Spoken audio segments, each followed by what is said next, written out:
16 വർഷം മുൻപ് നടന്ന അക്രമാസക്തമായ ബംഗ്ലാദേശ് റൈഫിൾസ് കലാപത്തിൽ ഷെയ്ഖ് ഹസീനയ്ക്ക് നേരിട്ട് പങ്കുണ്ടായെന്ന് ബംഗ്ലാദേശ് പാനൽ. 2009 കലാപത്തെക്കുറിച്ച് അന്വേഷിച്ച പാനൽ അന്നത്തെ ബംഗ്ലാദേശ് പ്രധാനമന്ത്രി ഹസീന വ്യക്തിപരമായി ഉത്തരവിട്ടതാണ് എന്ന് പറയുന്നു. ഇതിനു പുറമെ ബംഗ്ലാദേശ് സൈന്യത്തെ ദുർബലപ്പെടുത്തുന്നതിൽ ഇന്ത്യ പങ്കാളിയായി എന്നും പാനൽ ആരോപിച്ചു.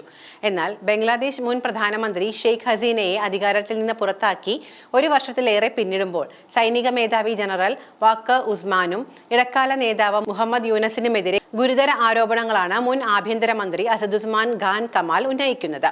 ബംഗ്ലാദേശിനെ അസ്ഥിരപ്പെടുത്തിയത് അമേരിക്കയാണ് എന്നും അദ്ദേഹം ആരോപിക്കുന്നുണ്ട്.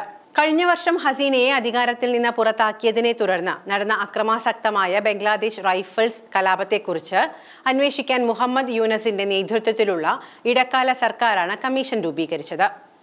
2009 ധാക്കയിൽ പൊട്ടിപ്പുറപ്പെടുകയും 74 പേരുടെ മരണത്തിനിടയാക്കുകയും ചെയ്ത BDR കലാപത്തെക്കുറിച്ച് പുനരന്വേഷിക്കുക എന്നതായിരുന്നു ഇതിന്റെ ചുമതല.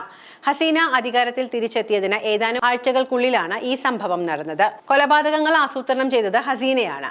അന്നത്തെ അവാമി ലീഗ് സർക്കാർ കലാപത്തിൽ നേരിട്ട് ഇടപെട്ടിരുന്നുവെന്ന് കമ്മീഷൻ തലവൻ ALM ഫസലുർ റഹ്മാൻ അവകാശപ്പെട്ടു. മുൻ MP ഫസൽ നൂർ തപോഷ് ഈ കാലയളവിൽ കോർഡിനേറ്ററായി സേവനമനുഷ്ഠിച്ചു. ഹസീനയുടെ നിർദ്ദേശപ്രകാരമാണ് തപോഷ് പ്രവർത്തിച്ചത്. കൊലപാതകങ്ങൾക്ക് അവർ ഉത്തരവിട്ടിരുന്നുവെന്നും പാനൽ റിപ്പോർട്ടിൽ പറയുന്നു. ഒരു വിദേശ വ്യക്തിയുടെ പങ്കാളിത്തത്തെക്കുറിച്ചും റിപ്പോർട്ടിൽ പരാമർശമുണ്ട്. അന്വേഷണത്തിൽ ഒരു വിദേശ ശക്തിയുടെ പങ്കാളിത്തത്തിന് തെളിവുകൾ കണ്ടെത്തിയിട്ടുണ്ട് എന്നാണ് അതിൽ പറയുന്നത്. സേനയെ ദുർബലപ്പെടുത്തി ബംഗ്ലാദേശിനെ അസ്ഥിരപ്പെടുത്തുക എന്നതായിരുന്നു ഇതിന്റെ ലക്ഷ്യം. ആ സമയത്ത് ഇന്ത്യ അസ്ഥിരത സൃഷ്ടിക്കാൻ ആഗ്രഹിച്ചിരുന്നു. ആ സമയത്ത് 921 ഇന്ത്യക്കാർ രാജ്യത്ത് പ്രവേശിച്ചിരുന്നുവെന്നും റിപ്പോർട്ടിൽ പറയുന്നു. കമ്മീഷന്റെ കണ്ടെത്തലുകളെ യൂനസ് സ്വാഗതം ചെയ്തിട്ടുണ്ട്.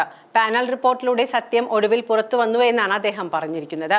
അതേസമയം സൈനിക മേധാവി ഒരു CIA ഏജന്റായി പ്രവർത്തിക്കുകയും ഹസീനയുടെ സർക്കാരിനെ അട്ടിമറിച്ച സൈനിക നീക്കങ്ങൾക്ക് നേതൃത്വം നൽകുകയും ചെയ്തുവെന്നാണ് അസദുസ്മാൻ അവകാശപ്പെടുന്നത്. സൈനിക മേധാവിയെ അട്ടിമറിയുടെ പ്രധാന സൂത്രധാരകൻ എന്ന് വിശേഷിപ്പിച്ച കമാൽ, ദക്ഷിണേന്ത്യയിൽ അധികം ശക്തരായ രാഷ്ട്രതലവന്മാർ ഉണ്ടാകുന്നത് അമേരിക്ക ആഗ്രഹിക്കുന്നില്ല എന്നും എടുത്തു പറയുന്നുണ്ട്. ഇന്ത്യൻ പ്രധാനമന്ത്രി Narendra Modi, Chinese president Xi Jinping, Sheikh Hasina എന്നിവരെ ആ മേഖലയിൽ ശക്തരായ നേതാക്കളുടെ ഉദാഹരണമായി അദ്ദേഹം ചൂണ്ടിക്കാണിക്കുന്നു. ബംഗ്ലാദേശിന്റെ സെയിന്റ് മാർട്ടിനസ് ദ്വീപിൽ അമേരിക്കയ്ക്ക് കണ്ണുണ്ട് എന്ന ഹസീനയുടെ ദീർഘകാലമായുള്ള വാദവും കമാൽ ആവർത്തിച്ചിട്ടുണ്ട്. 2024 അധികാരമാറ്റത്തെ തികഞ്ഞ CIA ഗൂഢാലോചന എന്ന് വിശേഷിപ്പിച്ച അസദുസ്മാൻ കമാൽ, ഹസീനയുടെ ബന്ധുകൂടിയായ സൈനിക മേധാവി ജനറൽ വാക്കർ ഉസ്മാൻ അവരെ പിന്നിൽ നിന്നും കുത്തിയെന്നും പുസ്തകത്തിൽ ആരോപിക്കുന്നു.